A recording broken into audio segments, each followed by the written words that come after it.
all of you. Myself Amit Jala from Mahasapura School. Today in this video I will continue subject OC of Standard 11, chapter number 3, Business Services 2. Okay. Last हमने जो video shoot किया था उस video के अंदर हमने main functions of bank ये question complete किया था। आज का हमारा क्वेश्चन है सब्सिडियरी फंक्शंस ऑफ बैंक, जिसके टोटल 8 पॉइंट्स है। बैंक के अदर फंक्शंस कौन कौन से होते हैं, तो ये आज हम इस वीडियो में करने वाले हैं।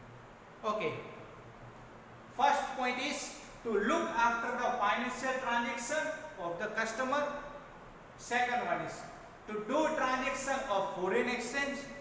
Third one is to issue letter of credit. Fourth one is to issue traveler's check. Fifth one is to provide draft services. Sixth one is to provide information related to credit of a person associated with the bank. Seventh one is to provide services as an underwriter. Eighth one is to provide other services like ATM, Demat, safe deposit value, and etc. Now see in details. First one is to look after the financial transaction of the customer. Bank के पास 2 types of customers होते हैं, depositors and borrowers. Such customers do their transaction through a bank. बहुत सारे customers bank के through जो है वो transaction करते हैं। कई बार कस्टमर्स जो है चेक लिखते हैं, cheque in favour of other person. Customer cheque लिखते हैं फेवर ऑफ अदर पर्सन के फेवर में चेक लिखते हैं और मनी जो है पेड करते हैं, और बैंक जो है उस चेक को बिहाफ ऑफ कस्टमर जो है क्लियर करके अदर पर्सन को जो है रुपीस प्रोवाइड करती है। तो चेक क्लियरिंग का काम भी किसका है? बैंक का ही है। बैंक जो है behalf of other person sender से चेक लेकर के रिसीवर तक जो है वो चेक की अमाउंट प्रोवाइड करती है। साथ में भी बैंक जो है इलेक्ट्रिसिटी बिल की फैसिलिटी भी देती है। ऑनलाइन आप पे कर सकते हो, फोन बिल भी आप बैंक के थ्रू पे कर सकते हो, इंश्योरेंस प्रीमियम भी आप बैंक के थ्रू पे कर सकते हो, ट्रांसफर भी कर सकते हो मनी एक जगह से दूसरी जगह पर। तो ये कस्टमर्स के जितने भी फाइनेंशियल ट्रांजैक्शन का जो भी काम है वो सारा का सारा बैंक जो है वो हैंडल करती है। Second one is to do transaction of foreign exchange. अगर आप दूसरी आउट ऑफ कंट्री के साथ जो है बिजनेस करते हो तो आपको इंपोर्ट एंड एक्सपोर्ट करना पड़ेगा। और इंपोर्ट एक्सपोर्ट जो है आपको, मान लीजिए फॉर एग्जांपल आप दुबई कंट्री के साथ जो है वो ट्रेड करते हो, तो आपको दुबई कंट्री में करेंसी कौन सी चल रही है? दिरहम। तो आपको दिरहम के अंदर जो है रुपीस पे करना पड़ेगा। तो इसके लिए आपको क्या करना पड़ेगा? इंडियन रुपीस को एक्सचेंज करवाना पड़ेगा दिरहम के अंदर। तो एक्सचेंज का भी कामकाज बैंक जो है वो हैंडल करती है। फॉरेन करेंसी की वैल्यू क्या है, मार्केट रेट क्या चल रहा है, क्या नहीं चल रहा है, वो सब कुछ बैंक जो है वो हैंडल करती है। Clear to all? Okay. Third one is to issue letter of credit. Bank जो है वो लेटर ऑफ क्रेडिट नाम का एक सर्टिफिकेट है वो भी प्रोवाइड करती है। अब ये लेटर ऑफ क्रेडिट सर्टिफिकेट क्या है, आपके माइंड में क्वेश्चन आता होगा, तो उसको मैं एक्सप्लेन कर रहा हूं। मान लीजिए कि मैं इंडिया में हूं और दुबई में एक पर्सन है, उसके साथ मैं ट्रेड करना चाहता हूं।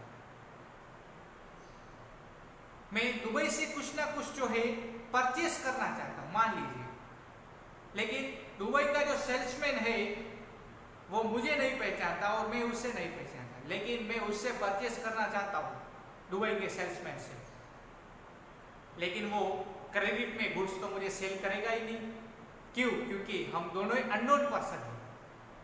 तो उसको विश्वास दिलाना पड़ेगा कि भाई आप मुझे क्रेडिट पर गुड्स प्रोवाइड करो, मैं आपको आपके रुपीस पे कर दूंगा। लेकिन वो रिटर्न में कोई ऐसी गारंटी दे दे कि हाँ पेमेंट होगा ही होगा, तो वो क्रेडिट में गुड्स मुझे प्रोवाइड करेगा। तो ऐसी फैसिलिटी बैंक प्रोवाइड करती है, उसे कहते हैं issue letter of credit. Bank letter of credit नाम का एक सर्टिफिकेट प्रोवाइड करती है। मैं बैंक में जा करके लेटर ऑफ क्रेडिट नाम का सर्टिफिकेट निकलवा सकता हूं।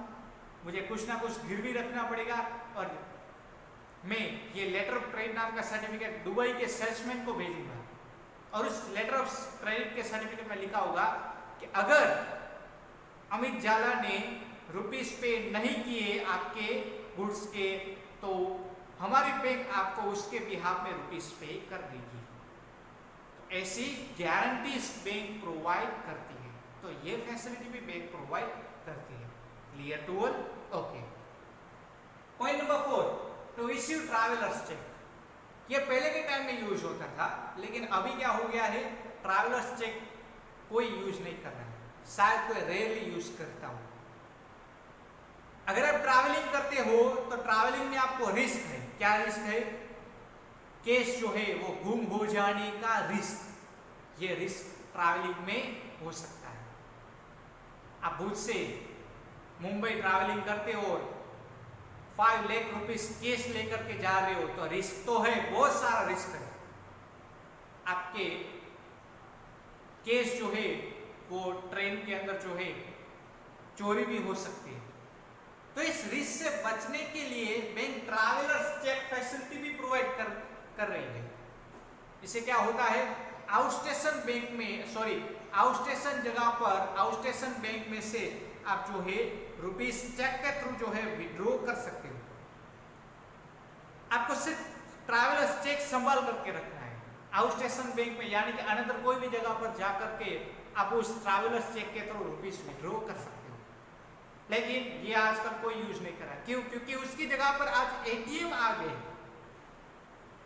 क्रेडिट कार्ड, डेबिट कार्ड, ये सारी की सारी फैसिलिटीज आने के कारण ट्रैवलर्स चेक की डिमांड कम हो गई और एटीएम कार्ड की डिमांड बढ़ गई। Clear to all? Okay. 5th point is to provide draft services. Cheque bounce हो सकता है, चेक बाउंस हो सकता है, लेकिन ये डिमांड ड्राफ्ट बाउंस नहीं हो सकता। बहुत ही कम चांसेस हो जाते हैं। मान लीजिए कि मैं दुबई के अंदर जो है सेल्समैन से गुड्स परचेस कर रहा हूं, मैंने उसको चेक दिया तो चेक बाउंस हो सकता है, तो उससे रिस्क है। तो उसकी जगह पर मैं कैश जो है बैंक में डिपॉजिट करवा के मैं बैंक से जो है डिमांड ड्राफ्ट जो है निकलवा सकता हूं। यानी कि एक बैंक दूसरी बैंक को डिमांड ड्राफ्ट लिखती है, दूसरी ब्रांच को। तो क्या होता है, गारंटी मिल जाएगी सामने वाले पर्सन को कि ये डिमांड ड्राफ्ट तो क्लियर होगा ही होगा। लेकिन डिमांड ड्राफ्ट जब आप निकलवाते हो तब उसके ऊपर सम परसेंटेज आपको एक्स्ट्रा चार्जेस पे करना पड़ सकता है। Clear to all? तो ये भी फैसिलिटी बैंक आपको प्रोवाइड करती है। If the bank issues such draft which can be encashed in own city, then it's called a pay order. Bank own city के अंदर ही डिमांड ड्राफ्ट प्रोवाइड कर रही है तो उसे हम कहते हैं पे order. Clear? Okay. 6th point is to provide information related to credit of a person associated with the bank. Customers continuous bank के साथ जुड़े हुए होते हैं, तो कस्टमर की फाइनेंशियल कैपेसिटी कितनी है कितनी नहीं है उससे बैंक अवेयर होती है। तो अगर किसी को भी मान लीजिए कि मैं लोन ले रहा हूं, हाउस लोन या कार लोन, तो लोन की कंपनी को मुझे गारंटी तो देना पड़ेगा कि मेरी फाइनेंशियल कैपेसिटी इतनी है, मैं आपके लोन की अमाउंट पे कर सकता हूं, कैपेबल हूं। तो लोन की कंपनी कहेगी आप कुछ सॉल्वेंसी सर्टिफिकेट मुझे प्रोवाइड करो कि आप कैपेबल हो, आप फाइनेंशियली एकदम फिट हो, तो वो सॉल्वेंसी सर्टिफिकेट भी मैं बैंक से निकलवा सकता हूं। तो ये फैसिलिटी भी कौन प्रोवाइड करता है? बैंक खुद प्रोवाइड करती है। 7th point is to provide services as an underwriter. underwriter यानी कि गारंटी।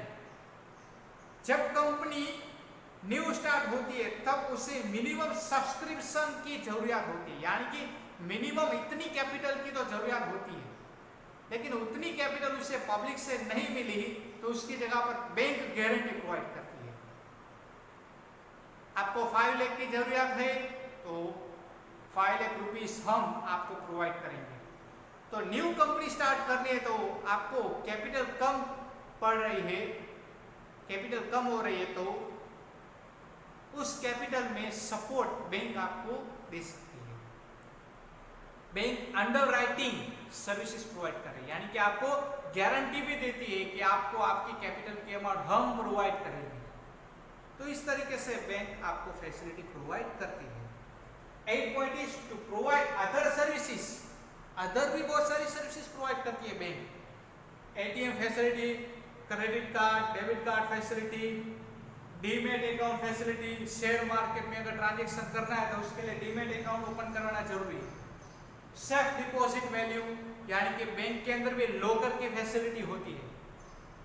आप अपने गोल्ड, ज्वेलरी, घर के ओरिजिनल डॉक्यूमेंट्स, दस्तावेज आप वहां पर सेफली रख सकते हो। तो ये सारी की सारी फैसिलिटी बैंक जो है प्रोवाइड करती है।